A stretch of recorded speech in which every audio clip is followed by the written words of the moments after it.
ಹರೇ ಕೃಷ್ಣ. ನನ್ನ ಹೆಸರು ಸಚ್ಚಿದಾನಂದ ದ್ವೈತದಾಸ್. ಇಸ್ಕಾನ್ ಭೋವಿಕಾನಂ ಕಾಸರಗೋಡಲ್ಲಿರುವಂಥದ್ದು ನಾನು.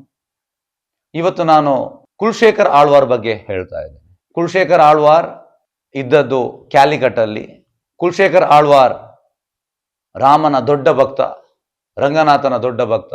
ಹಾಗೆ ಕುಲಶೇಖರ್ ಆಳ್ವಾರ್ ರೂಲಿಂಗ್ ಮಾಡ್ತಾ ಇರುವಾಗ ಅವನಿಗೆ ಯಾವಾಗಲೂ ರಂಗನಾಥನ ಸ್ಮರಣೆ ಬರ್ತಾ ಇತ್ತು. ಹಾಗೆ ಒಂದು ದಿವಸ ಅವ ಜೋರಾಗಿ ರಂಗನಾಥನಿಗೆ ಪ್ರಾರ್ಥನೆ ಮಾಡ್ತಾನೆ, ರಂಗನಾಥ ನನಗೆ ನಿನ್ನಲ್ಲಿಗೆ ಬರಬೇಕು. ಅವ ವಿಪ್ರಲಂಬ ಭಾವದಲ್ಲಿದ್ದಾನೆ, ಸಪ್ರೇಷನ್ ಅಲ್ಲಿದ್ದಾನೆ. ಹಾಗೆ ಇರುವಾಗ ಭಗವಂತ ಎಂತ ಮಾಡುವಂಥದ್ದು, ರಂಗನಾಥ ಮೂವರನ್ನು ಕಳಿಸುವಂಥದ್ದು, ಗರುಡ, ವಿಕ್ಷೇನ ಮತ್ತೆ ಅನಂತನನ್ನು ಕಳಿಸುವಂಥದ್ದು. ಇವರು ಮೂವರು ಹೋಗ್ತಾರೆ, ಬ್ರಾಹ್ಮಣನಾಗಿ ಹೋಗ್ತಾರೆ ಕ್ಯಾಲಿಕಟ್ಟಿಗೆ.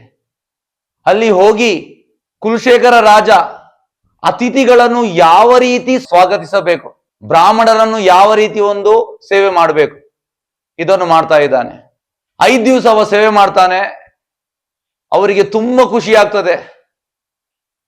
ತುಂಬಾ ಖುಷಿಯಾಗಿ ಕಡೆಗೆ ಅವರು ಹೋಗುವ ಸಮಯ ಬರ್ತದೆ. ಅವ್ರು ಹೇಳ್ತಾರೆ ನಾವು ಹೋಗ್ತೇವ ಅಂತ.